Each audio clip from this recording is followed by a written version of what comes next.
So welcome to Caitlin's Crypt. Today's episode is going to be all about dowsing rods. I'm going to be telling you how to use them, some tips on using them, why they're used, and also I'm going to be doing a demonstration. So let's get into it.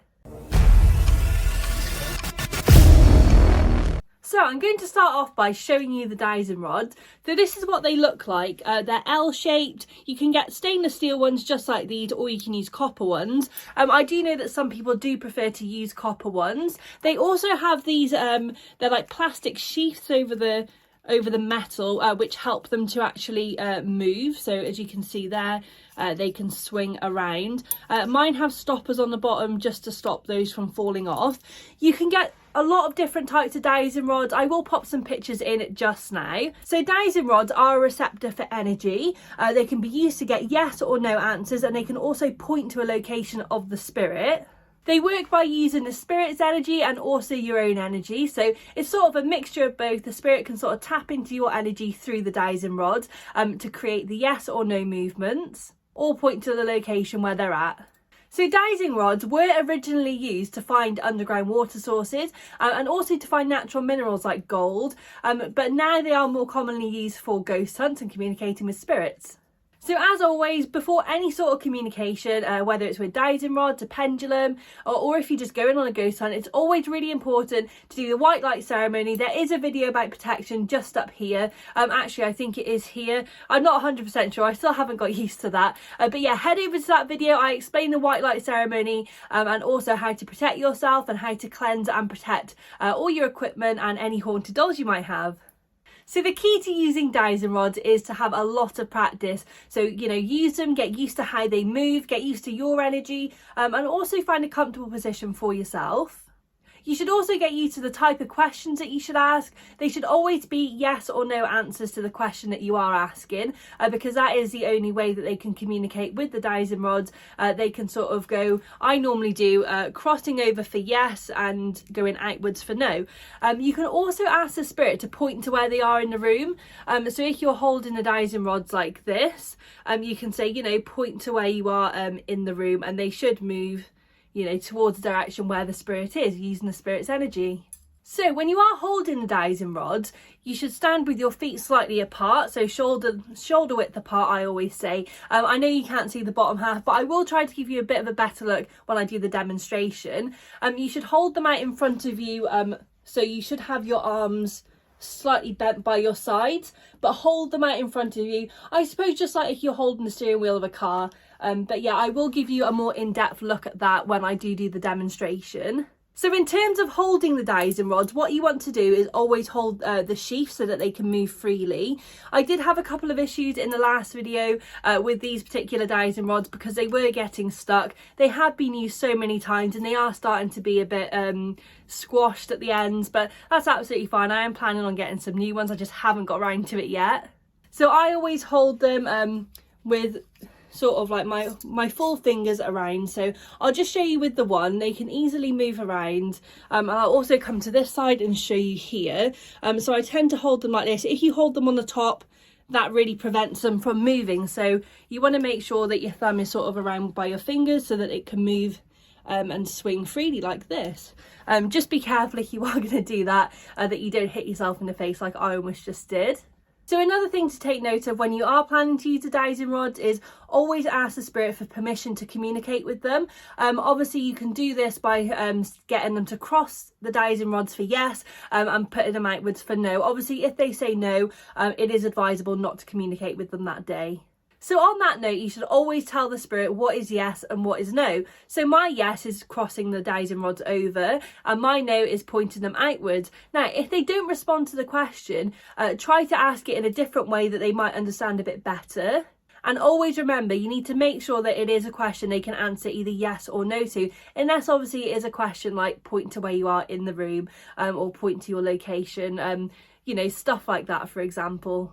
So just before I get into the demonstration, I do just want to say also that you don't have to be a medium to use dowsing rods. Everyone can use them and they are really easy once you get used to them. So let's get into the demonstration. So the spirit doll I've chosen to do this communication session with is Isadora. I thought I could kill two birds with one stone. I can show you how she communicates and also demonstrate to you the dowsing rods. So I do just want to mention, if at any time you do feel like you're being really affected when you are using the dowsing rod or it's getting a bit much for you, always stop using them and cleanse and protect yourself. If you do head over to that video that I did point to before, I'm not sure if that was on the right side or not, it will show you how to cleanse and protect your tools as well as any crystals and your haunted dolls and yourself. Obviously, if you are on a ghost hunt, try and take some protection items with you like sage or maybe some crystals because you don't want to be bringing that negative energy back in with you. But again, in that video I do explain how to stop that from happening and how to stop a negative spirit coming back home with you. Okay, so I'm just going to start going through the process of what I would do when I'm starting to use dowsing rods with a spirit. So let's get started. So first of all, obviously I would hold them out in front of me like this. I think you've got a bit of a better view there. Obviously make sure you're standing with your legs slightly apart. It's just a lot more comfortable and it gives you a better stance when you are holding them. So also you want to make sure that they are level. I do struggle with this sometimes, especially when I'm filming because it is really hard to get an angle sometimes. But I have found out that if I film like this, it is a lot better for me and you as an audience to see exactly what I'm doing. Okay, so once you are holding them straight and you're standing comfortably, you want to make sure you are relaxed so that they can swing freely. You don't want to really tightly hold them so they can't move at all. You just want to let them swing freely. You want to say to the spirit, so I'll be talking to Isadora now. So Isadora, I only want to communicate with you today. I don't want any other spirits to come through to me. I only want to communicate with you, the spirit that is attached to this doll in front of me. So to say yes, I want you to cross these dowsing rods over, and to say no, I want you to point them outwards. Okay, and then I'll go into asking permission. So Isadora, is it okay if I communicate with you today? And there you go, that's a yes with the dowsing rods crossed over. That was really quick. Thank you very much, Isadora. Now, one thing I like to do as well, just to test it a little bit, is say, Isadora, could you point them back straight for me? Sometimes this is a little bit harder for them to do, but I find they manage it absolutely fine most of the time.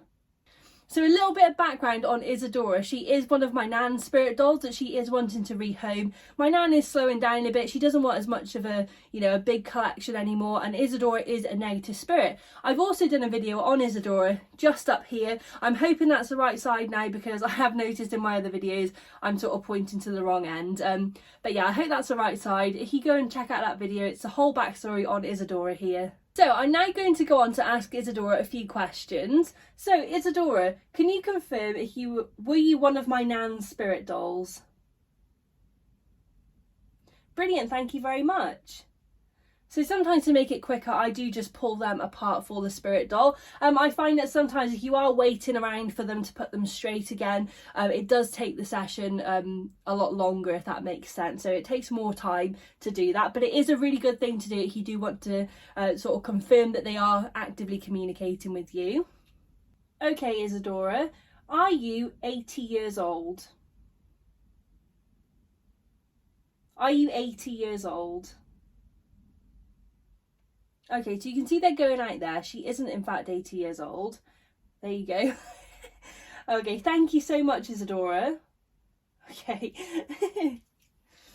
She's a really fun spirit to communicate with, even though she is negative.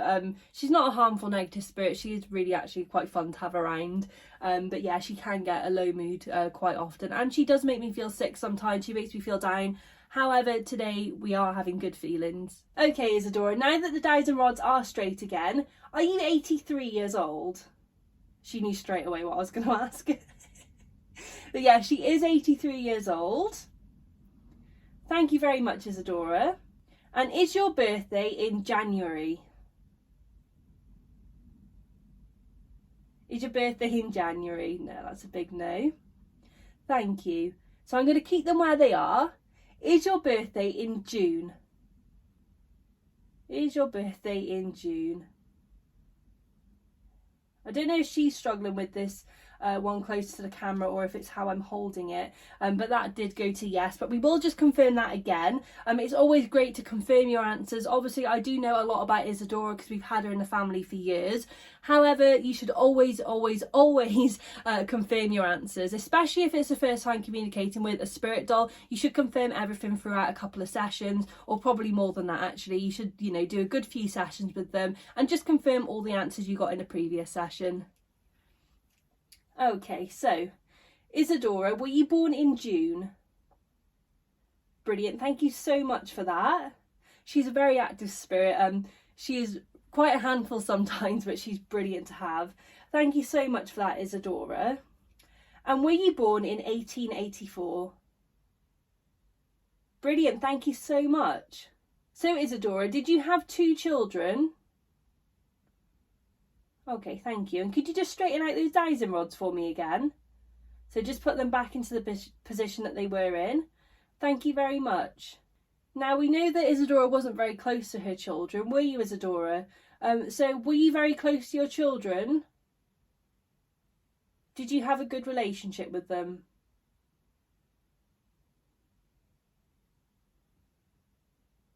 I think that was me. Okay, put them back straight. Did you have a good relationship with your children, Isadora? Okay, thank you. So again, in that previous video where I do talk about Isadora, we do go through her full story. I won't really ask her too much about that now in the demonstration. She is making me feel a bit sick. I think I have just asked her the wrong thing and I just annoyed her a bit. I am really sorry, Isadora. Okay, so I have just got a bit of a hot flush, but that's absolutely fine. We know that Isadora is negative, but I don't let that put me down. She is still a really cool spirit, and I do think she's lovely, really. And my nan also really liked her as well. She had quite a close connection with my nan, considering their differences. But yeah, they did get on really well. Okay, Isadora, let's straighten these out. Did you live through 2 world wars? Brilliant, thank you very much. Yeah, she did live through 2 world wars. You know, she was quite a strong woman. Okay, so I will just ask one more question. So Isadora, are you happy to be rehomed? Are you looking forward to going to a new home? That's brilliant. Thank you so much, Isadora. We are going to stop communicating there. Thank you ever so much for communicating with me and giving me those really speedy answers. I always enjoy working with you. You are a lovely spirit to have. So yeah, we're going to stop there. I'm going to pop my dowsing rods down. So that is it for today's video, guys. Thank you so much for watching. I really hope this video does help you out with your dowsing rods. If you have any questions, pop them down below in the comments. I'll be happy to answer any of your questions or any of your comments you have about this session with Isadora. If you did like the video, don't forget to like and subscribe. I will be posting similar content. I'll also be posting ghost hunts, communication videos, and also videos about the spirit dolls. I will also be trying to branch out a little bit. I might do some movie reviews of horror movies and also some different locations for ghost hunts, and talking about other paranormal locations and places that I've been to that I really find interesting. But like I say, that is it, guys. Thank you again for watching, and I hope you enjoyed the video. Bye for now.